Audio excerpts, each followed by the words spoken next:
iFILM, London.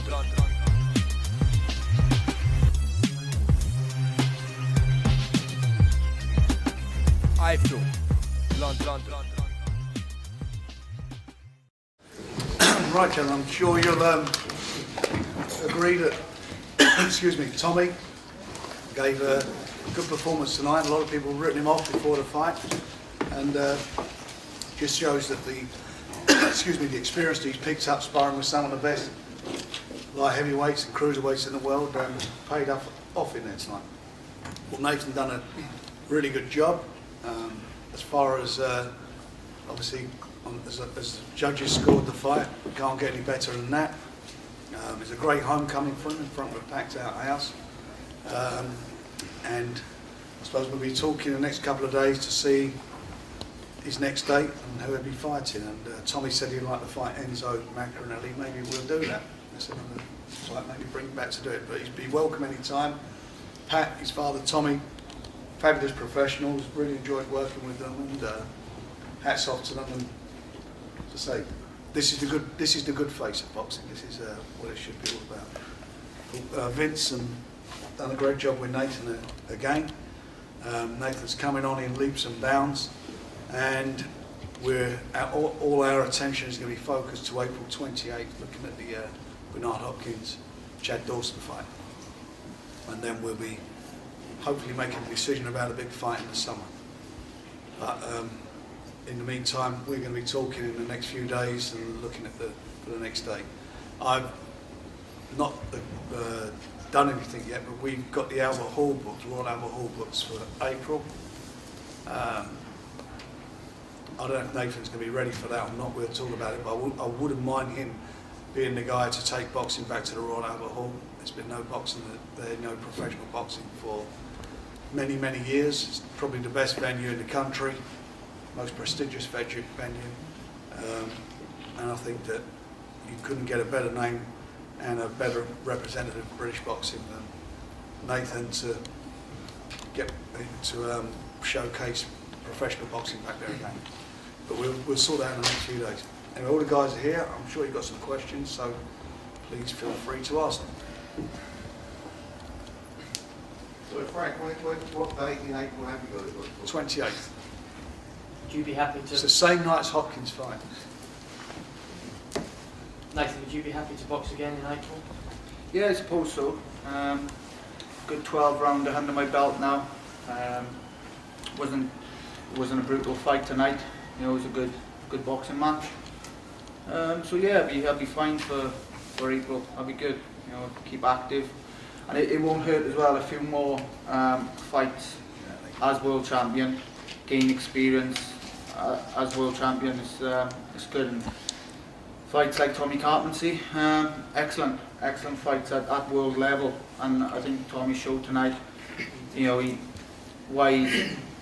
sparred world class fighters. He's very tough, knows his way around the ring, very relaxed, good power, and he's a tough fighter. And it just shows. I know a lot of people criticise the choice of opponent coming into this fight.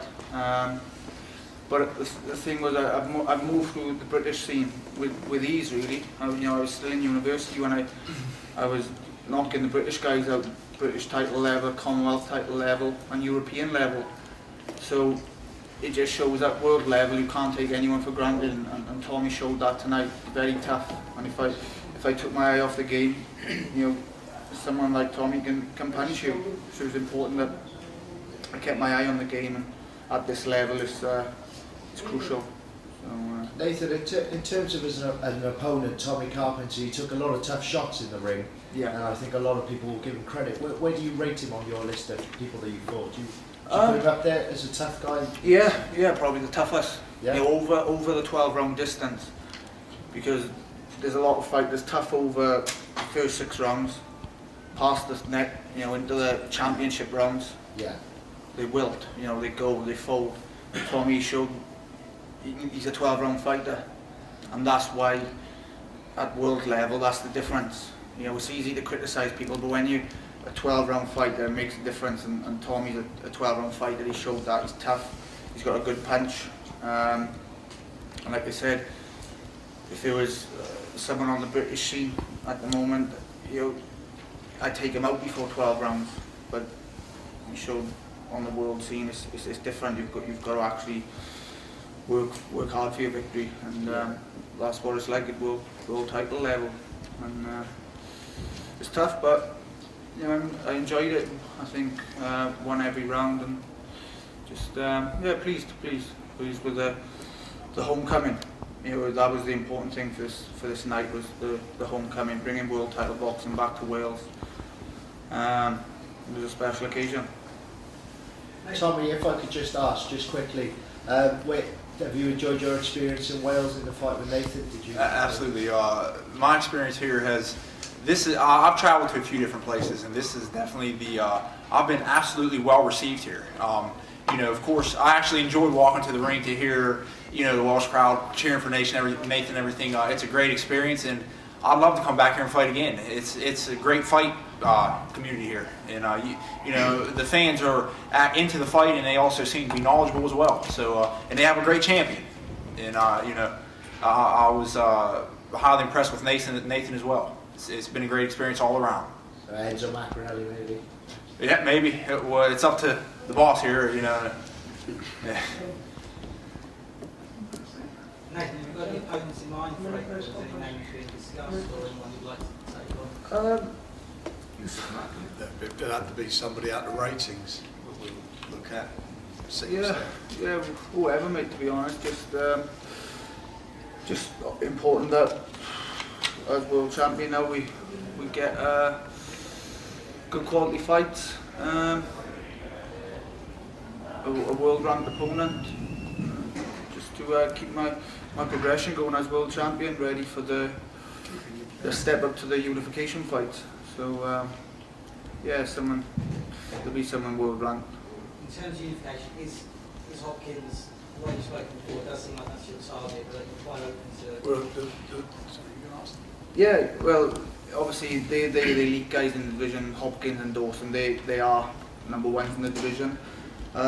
If you want to be the best, that's obviously the guys you head for. But that's where I'm working towards. Obviously, being realistic now, we've got still 25 years of age, a few more learning fights at world title level, growing to becoming a world champion, and then maybe a Babert Shumanov WBA champion or a Trevoris Cloud.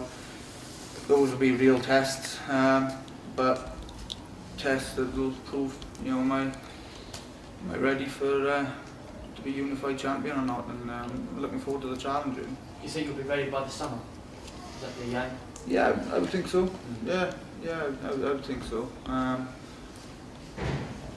Maybe a few more fights experience first would help, but if the opportunity came, then I'd grab it with both hands, and I definitely feel I could win the fight.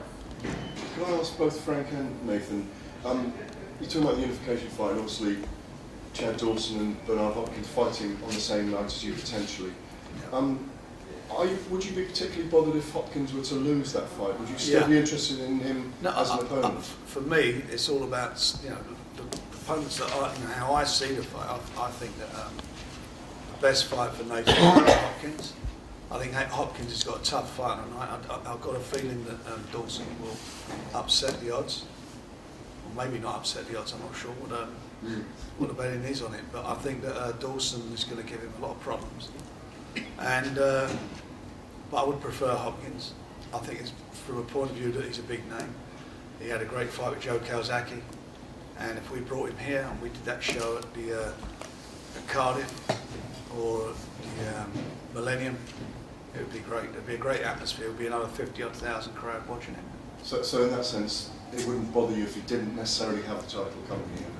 Yeah, I mean, well, listen, if he got absolutely one-sided fight and he got the granny knocked out of him, then maybe not. We'll have to see. It's just one of those fights, and it'd be a major event. It would be. He's a legend of the sport, really, and to have a name like that, and you see now the crowd came out tonight in their numbers. It was excellent, as a whole experience, as an event, regardless of who the opponent, really. But I think obviously Hopkins, he's an icon in the light heavyweight division. He's got that aura about him. So yeah, as an event, that would be I think that would be amazing. But And we've got boxing back on the map in Wales again. You know, it's always been great coming down here. We've had some fabulous shows over the years, but it's been too long since we were here, and we've proved again that in Nathan we've got somebody that the fans have come out for, and they got behind him. I think he got tremendous reception, and that can only get bigger and bigger with the right fights. Have you already spoken at all to the Millennium Stadium again about staging a fight here again, but also to Cardiff City? The stadium, what's that, 30,000 is it? That was about 30,000, yeah. 38. 38. With the pitch, and you got the pitch as well. So, perfect venues for it. If they get a double up tomorrow, is it a treble up tomorrow? Treble. If they get a treble tomorrow, we'll they could fight for the cup, couldn't you? It should be, that'd be great to do it. Either there or the Millennium, wherever it takes to do it. But we're looking, you know, Nathan. I also think Nathan needs big fights. I think he rises to them. He's got fabulous temperament. He showed that in Liverpool. You know, for me to go to Liverpool, which he did, into Tony Bello's backyard, told me all I need to know about him. And I know that when it comes to the big fight, that it'll be there. As he's saying, he probably needs a bit. It's not about experience. It's about being busy and also getting in some ways, you know, moving up through the quality, you know, the quality of the fighters that he gets in with, and I think that brings the best out of him. Nathan, you actually going to Wembley tomorrow? yeah, I'm gonna head down. Go back to the hotel for a few hours now, have a Diet Coke, and then head down to Wembley early hours. It's the big match tomorrow, Arsenal Spurs. Can you just Sorry? For the Welsh press, Nathan, can you just express what it was like for you tonight? It's 4 years in the making, obviously, your homecoming. Yeah, as I said, it was regardless of the opponent tonight. It was the homecoming, and that was what it was about for me. Returning home after 4 years since we've had world title boxing in Wales, and just to bring it back really. I think the timing was absolutely spot on tonight to return home as world champion, and had value for their money tonight, won the full distance, so well done to Tommy on that as well. It was an excellent night all round. The fans loved it, you know, great atmosphere. And just a whole buzz about the event. It was just, you know, you can't buy that. It was just great. Were you satisfied with your performance? Because I guess a lot of fans might have come here expecting a kind of big knockout. Well, that's it. It's a wake-up call. Some fans were a bit cynical sometimes. You know, it's easy to just sit back and say, just because you haven't heard of the opponent, to write them off. It's tough guys, you know, and Tommy proved that. They keep writing, every fight I make, they keep writing the guys off. They're all, you know, Derek Chisora wasn't going to have an earthly. Tommy weren't going to have an earthly. You know, they come to the fight. People come to the fight, we make matches, we don't make matches to, you know, occasionally you're going to get a bum match, but you try and make fights that you're going to get some value from the fans, and you're going to get people to come and fight. And that's what he did, he came to I was pleased with it. I think good performance, felt fit, felt fresh towards the end, picked some nice shots, took a few as expected, the way I fight, and as I said, Tommy sparred with, he's been around the world, great experience, sparred with Roy Jones, Shumanov, and all those guys, operated a cruiserweight, and it's the reason why he's sparring those guys. He's tough, strong, solid, and I think Tommy came up to me at the end and said, I'm capable of beating anybody in the world, so that was great compliment from my opponent as well. Tommy, could you talk a little bit about how you compare Nathan with, say, like Shumanov? Well, first off, you know, as you know, sparring is definitely easier than fighting, of course, especially when you're in camp as a sparring partner. But I haven't been in with a fighter, no fighter I have been in with, I say, could walk over Nathan. I believe that, he after being in the ring here for 12 rounds, that he could fight with anybody in the world. He's in top condition. And he keeps a high work rate. He takes a good shot. I hit him with some good shots, and he sucked him up. And a lot of my shots have, put guys down and rattled them a lot more than they rattled him, and that's what surprised me more than anything. So I think he can compete with the likes of, anybody in the world. I think he would make a great fight for Hawkins or Dawson right now. I think he's, ready for anyone. Thank you. Tommy, do you think he should maybe have had a knockdown in the first? I wasn't sure, I hit him and I raised my hand up right away because he dropped. I don't know if he touched. I don't know if he touched the canvas or not. Tommy, come on. After that, it was kind of, he came right back. I think actually the shot shocked him a little bit. I don't think he was expecting me to punch that hard, and it caught him off guard. And it might have woke him up. Yeah, something woke him up, unless he was awake before he started, Was he saved by the referee in the 12th as well? No. Demand a rematch. Yeah.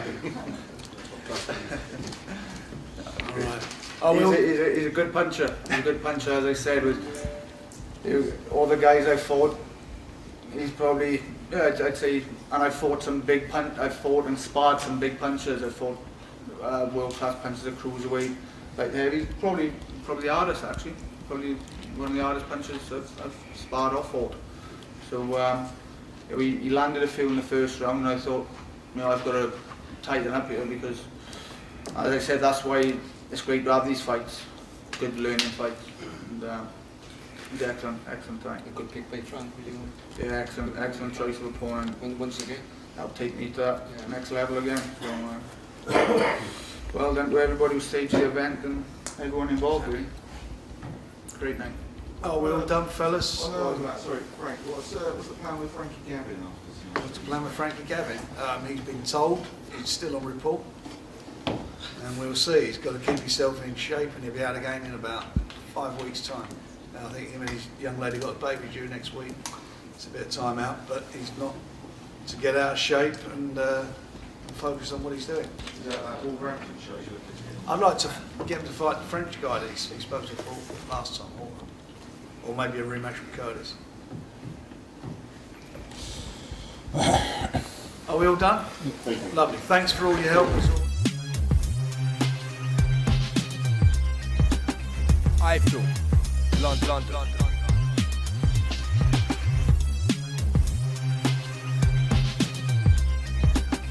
iFILM, London.